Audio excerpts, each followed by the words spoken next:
اگر کوئی ایک ہی سورت کو دونوں فرض کی رکعتوں میں پڑھ لے یا نوافل کی چاروں رکعتوں میں ایک ہی سورت کو پڑھ لے تو یہ جائز ہے، ناجائز ہے، مکروہ ہے، کیا ہے، وہ شرعی مسئلہ ہم نے ڈسکس کرنا ہے۔ تو دیکھیں، اگر الحمد کے بعد جو فرض کی 2 رکعتوں میں سورت ملانا واجب ہے، اگر اس میں فرضوں کے اندر ایک ہی سورت کو دونوں رکعتوں میں پڑھ لیا جاتا ہے تو یہ مکروہ تنزیہی ہے، گناہ یا ناجائز نہیں ہے، لیکن ناپسندیدہ عمل ہے۔ شریعت اس بات کو پسند نہیں کرتی کہ فرض کی دونوں رکعتوں میں آپ ایک ہی سورت کو 2 دفعہ پڑھ دیں، پہلی میں بھی قل هو اللہ احد اور دوسری میں بھی قل هو اللہ احد۔ یہ ناپسندیدہ عمل ہے، مکروہ تنزیہی ہے، لیکن اس سے نماز پہ کوئی فرق نہیں پڑے گا، بندہ گناہگار نہیں ہوگا، لیکن پسندیدہ عمل نہیں ہے، ایسا نہیں کرنا چاہیے۔ ہاں،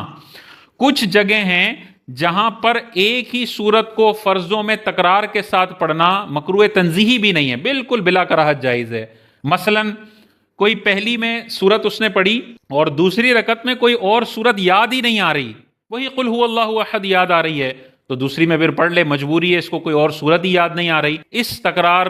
کو ناپسند بھی نہیں کیا گیا، بلا کراہت جائز ہے، کیونکہ بندہ مجبور ہے۔ اسی طرح دوسری صورت یہ ہے کہ اگر کوئی فرض کی پہلی سورت پہلی رکعت میں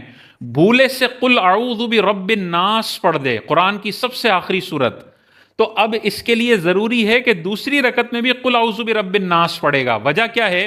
کہ اگر وہ قل اعوذ برب الناس سے پہلے والی کوئی سورت پڑھے گا تو یہ تو قرآن کو الٹا پڑھنا لازم آئے گا، اور نماز میں قرآن کو الٹا پڑھنا یہ مکروہ تحریمی ہے۔ ویسے بھی نماز کے علاوہ بھی ایک ہی مجلس میں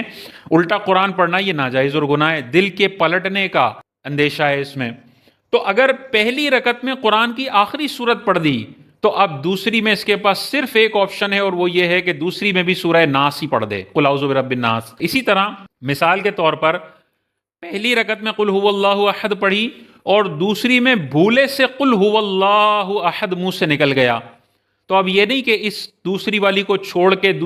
الگ سورت شروع کرے، نہیں، اب بھولے سے دوسری رکعت میں بھی پہلی والی سورت پڑھنا شروع کر دی ہے تو اب اسی کو ہی مکمل کر لے۔ اب بھی چونکہ بھولے سے ہوا ہے تو یہ بلا کراہت جائز ہے، نماز میں کوئی فرق ویسے بھی نہیں پڑے گا۔ تو فرضوں میں صورتوں کی تکرار کرنا یہ ناپسندیدہ ہے، لیکن گناہ نہیں، نماز ہو جائے گی۔ اور دیگر جو نوافل ہیں ان میں صورتوں کی تکرار بلا کراہت جائز ہے، کوئی وجہ نہ بھی ہو تب بھی آپ قل هو اللہ احد دونوں رکعتوں میں پڑھ سکتے ہیں۔ سنن نوافل کے اندر چاروں رکعتوں میں بھی اگر کوئی قل هو اللہ احد پہلی میں بھی پڑھتا ہے، دوسری، تیسری، چوتھی میں بلا کراہت جائز ہے۔ بعض اوقات بڑی بوڑھیاں ہوتی ہیں، انہیں صرف قل هو اللہ احد یاد ہوتی ہے اور وہ ساری زندگی بس یہی پڑھ رہی ہوتی ہیں، تو وہ نوافل میں تو بلا کراہت ہو جائے گا، لیکن فرضوں میں یہ ناپسندیدہ عمل ہے۔ انہیں چاہیے کم از کم 2 صورتیں تو وہ یاد کر لیں تاکہ فرضوں کی دونوں میں وہ علیحدہ علیحدہ پڑھنے میں کامیاب ہو جائیں۔ جب تک یاد نہیں ہو پا رہی کوشش کے باوجود، تب تک تو ظاہر ہے اسی کو ریپیٹ کریں گی،